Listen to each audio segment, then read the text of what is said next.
Storm Bert arrives this weekend and is expected to bring a multitude of weather hazards across the UK, from wind and rain to, in some places, significant snowfall. The kind of weather you experience will depend exactly on where you are, with significant contrasts across the UK and from day to day. Let's take a look at what's going on. Now, it's been a cold week, with many places seeing some rain, sleet and snow, and it was the turn of the south and southwest of the UK early Thursday to see a covering of snow in places. The low responsible for that is now moving away to the south, and we're left with these cold northerly winds across the whole of the UK. So the main hazard on Thursday night and into the start of Friday is ice. There'll be some slippery surfaces out there, especially where we've seen some snow and sleet over the last couple of days. Friday's a cold day, but there'll be fewer wintry showers compared with previous days. Plenty of bright weather out there. However, this area of low pressure is fast approaching, and it contains an awful lot of mild air, but also some very wet and windy weather. This has been named Storm Bert because it will bring multiple hazards to the UK as it arrives. Wind and rain, yes, but also as that bumps into the cold air on Saturday morning, we're likely to see, in places, significant snow. Let's take a look at the UK map to show what's going on in detail. Friday's weather relatively quiet across the UK, with plenty of crisp, bright sunshine, but there'll be further wintry showers into the northwest of the UK, and certainly slippery surfaces, the main cause for concern, especially early on. Then a very cold night follows on Friday night under clear skies, particularly where we've got lying snow across northern and central and eastern parts of the UK. But by midnight, we're seeing rain arrive from the Atlantic, and this is the rain ahead of Storm Bert. It's an area of heavy rain, and it pushes into Northern Ireland as well as Wales and the southwest by midnight or shortly after. Now, it's likely to be mostly rain for the southwest of England and parts of South Wales, but as it bumps into the cold air, a transient spell of mostly hill snow is likely across mid and North Wales as well as Northern Ireland. It's not expected to last long. Before dawn, mostly this is turning back to rain as the mild air rushes in, so unlikely to cause significant impacts for Northern Ireland and Wales. Of greater concern is Northern England and Scotland. That's where we're likely to see more significant cold air resisting the return to Atlantic weather. And as a result, the rain will turn more widely to snow in these areas. In fact, by this stage, there are significant temperature contrasts, with temperatures at dawn on Saturday at 9 or even 13 Celsius towards the southwest, 5 Celsius there for Northern Ireland, but if you come further north and east, and you can see temperatures are much closer to zero, or across parts of northern Scotland, significantly below zero. And so a 2 to 4 hour spell of snow is likely for parts of northern England and Scotland, and not just hill snow. We're likely to see 5, perhaps even 10 centimetres of snow settling to lower levels. The highest accumulations at lower levels likely for the Vale of York and through the central belt of Scotland. Above 2, 3 or 400 metres, even more significant snow, up to 40 centimetres over the peaks. And all of that accompanied by strengthening winds will lead to very treacherous conditions. So if you've got any travel plans on Saturday, it is worth reassessing them and staying across all the latest forecasts and warnings, because very windy and very snowy weather is expected for a time on Saturday, and that snow is going to build up thick and fast during Saturday morning predominantly. It tends to move northeastwards, and it tends to turn back to rain at most levels by late Saturday afternoon, after which a rapid thaw will set in across northern England through to central Scotland, although some snow will continue late on into northern Scotland. At this stage, the winds are covering most of the UK, and these southwesterly winds will bring much milder air, 14 or 15 Celsius towards the southwest, and we're back into the double figures there by the end of Saturday across northeast England.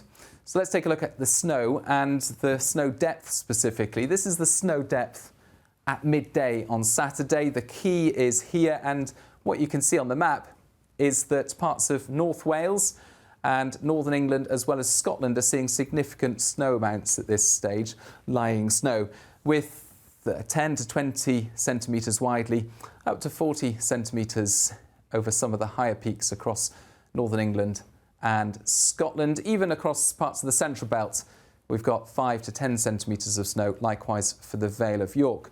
But if I play this forward, what you can see is that quite quickly later on Saturday, the snow is disappearing across North Wales, the Peak District, and then the rest of northern England and eventually southern Scotland.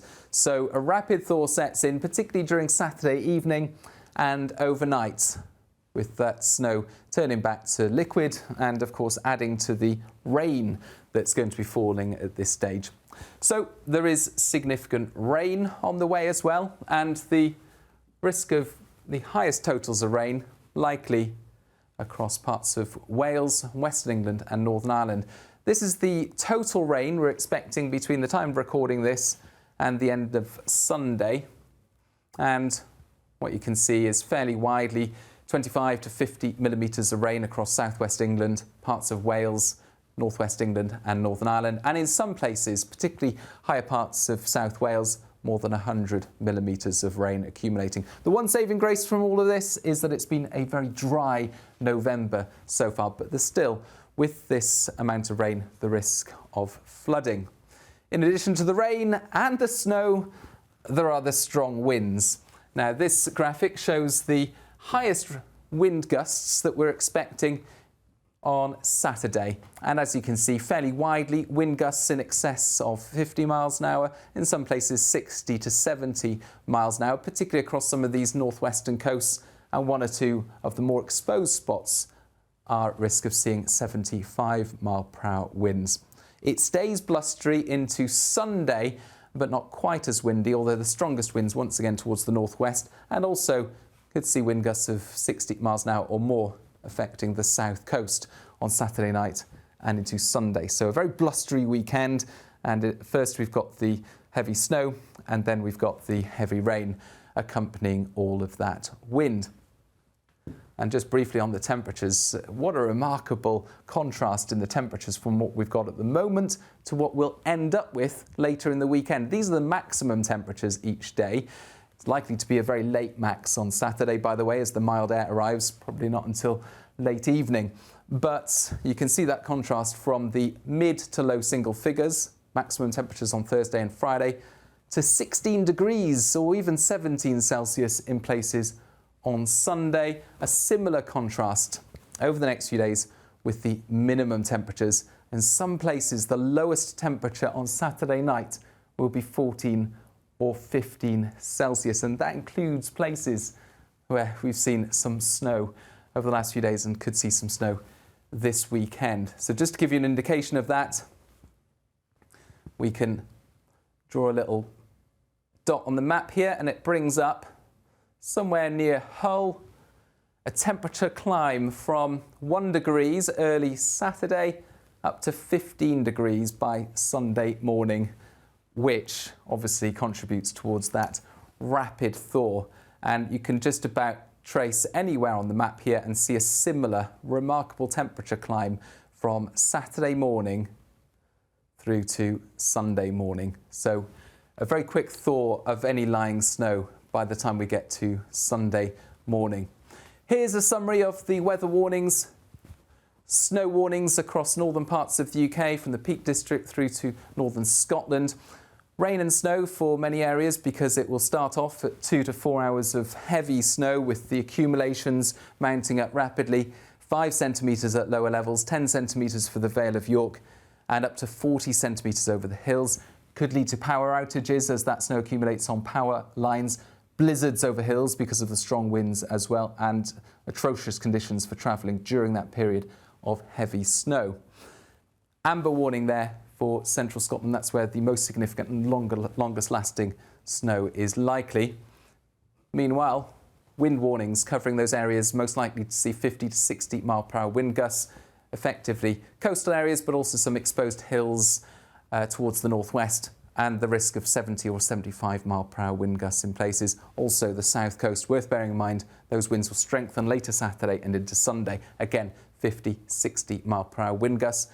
And finally, the rain, which is not something we've talked about throughout much of November, but it's going to be significant this weekend. Wales and the southwest likely to see the heaviest rain, 20 to 40 millimetres widely, up to 90 millimetres in places, and the risk of 100 to 150 millimetres for exposed hills of southwest England, so Dartmoor most likely, and also South Wales. Additionally, we're likely to see significant rain accumulating later in the day for Northern Ireland and Northern England as well as Scotland, combined with snowmelt could lead to some issues. By Sunday, it's going to stay blustery. We're going to see further wet weather across England and Wales, but it eventually turns more showery. Temperatures back closer to average by the start of next week. For the time being, though, stay across all the Met Office weather forecasts and warnings. You can follow our accounts on social media, on our YouTube channel as well, and stay up to date with all the latest via the Met Office website and app. Bye-bye.